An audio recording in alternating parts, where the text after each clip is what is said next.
Halo semua, Assalamualaikum warahmatullahi wabarakatuh. Apa kabar? Semoga sehat selalu dan hari ini kita belajar online bahasa Inggris bersama LEC Kudus. Seperti biasa, sebelum kalian lanjut untuk nonton video ini, jangan lupa untuk klik tombol like dan subscribe channel ini agar kalian tidak ketinggalan pembelajaran terbaru bahasa Inggris dari kita.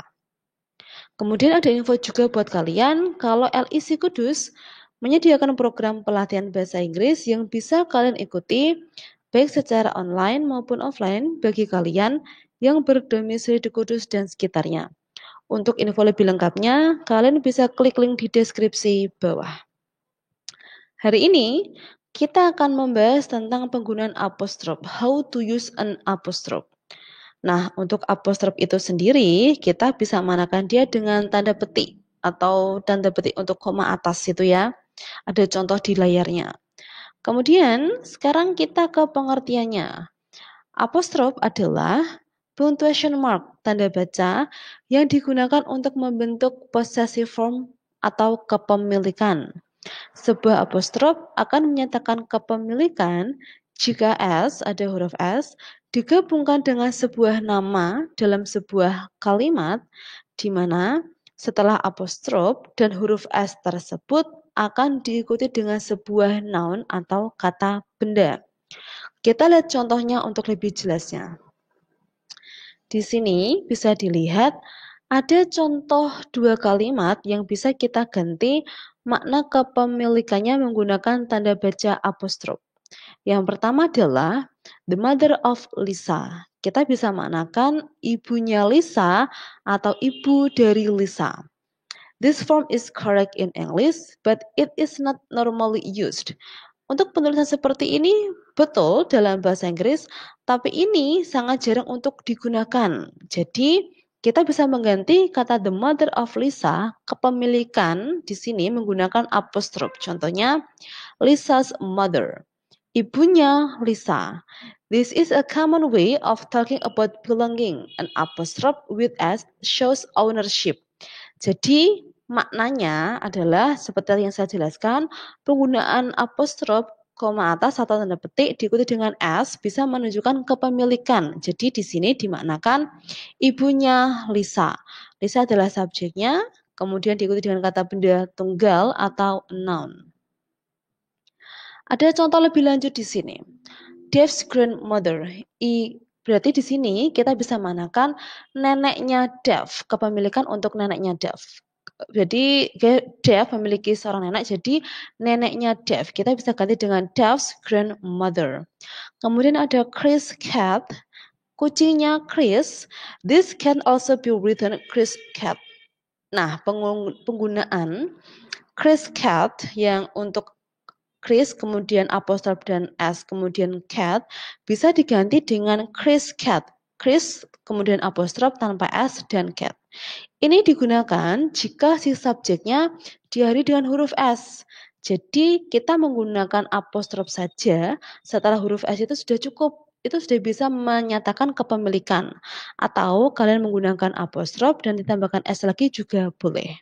Ini kita gunakan tadi ya teman-teman diingat ketika nama subjeknya adalah diakhiri dengan huruf S. Chris, Saras, dan lain-lainnya. Jadi kalau menyatakan kepemilikan cukup kasih koma atas saja boleh dan diikuti kata benda atau kalian menggunakan apostrof lagi dan dikasih S juga bisa. Kemudian ada kata the dog's ball. Bolanya anjing itu atau bolanya anjing tersebut. Kemudian ada Juan and Beth's rabbit. Kelincinya, Juan dan Beth. Jadi di sini Juan dan Beth memiliki seekor kelinci. Jadi untuk kepemilikannya kita cukup tambahkan koma di subjek yang terakhirnya. Jadi Juan and Beth's rabbit. Kelincinya Juan dan Beth. Sekarang kita belajar tentang aturan penggunaan apostrof dan kata benda jamak. To show belonging with plural noun, just add an apostrophe without S. Jadi untuk menunjukkan kepemilikan dengan kata benda yang jamak, cukup menambahkan apostrof tanpa ada huruf S setelahnya. Contohnya adalah Felix is my parents' cat. Maknanya Felix adalah kucingnya orang tuaku.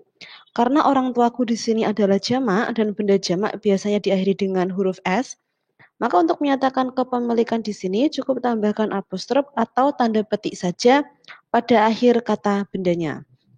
Atau contoh lebih lanjutnya, further examples, apostrophs and plural nouns. Contohnya, this is my cousin's rabbit. Ini adalah kelincinya sepupu-sepupuku. Jadi, di situ cousins-nya maknanya adalah dia jamak, kita cukup menambahkan apostrof saja, tanpa diikuti dengan huruf S lagi. Maknanya adalah berarti sepupu-sepupunya lebih dari satu dan mereka memiliki seekor kelinci. Kemudian, that is his grandparents' house. Itu adalah rumahnya kakek dan neneknya.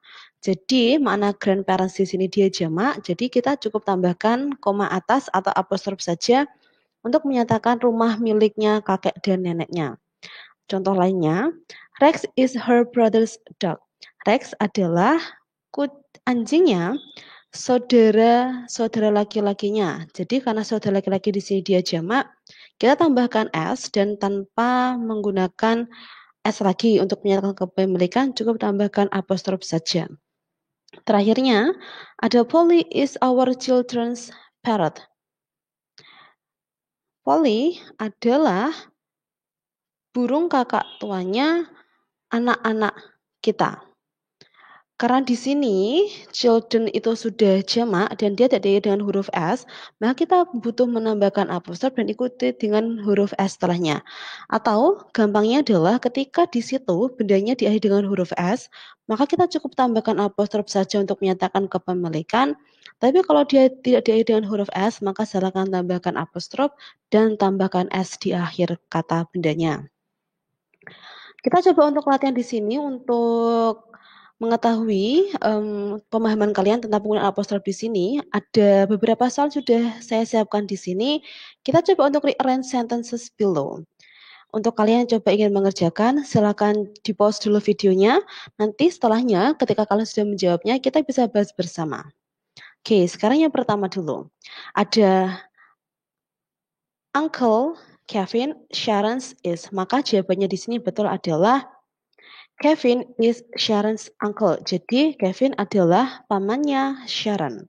Untuk yang kedua ada Skandas is wife Angela. Jawabannya Angela is Skanda's wife. Jadi Angela adalah istrinya Skanda. Kemudian yang ketiga, Snake is my cousin's dad. Jawabannya that is my cousin's snake. Jadi maknanya adalah itu adalah ularnya sepupuku. Yang keempat, Susan, Aun, Ella, and Marx is. Jawabannya menjadi Susan is Ella and Marx Aun. Jadi Susan adalah bibinya Ella dan Marx. Terakhir ada is John's cat Ginger. Jawabannya menjadi Ginger is John's cat. Jadi Ginger adalah kucingnya John. Nah, ini dia belajar kita hari ini tentang penggunaan apostrof.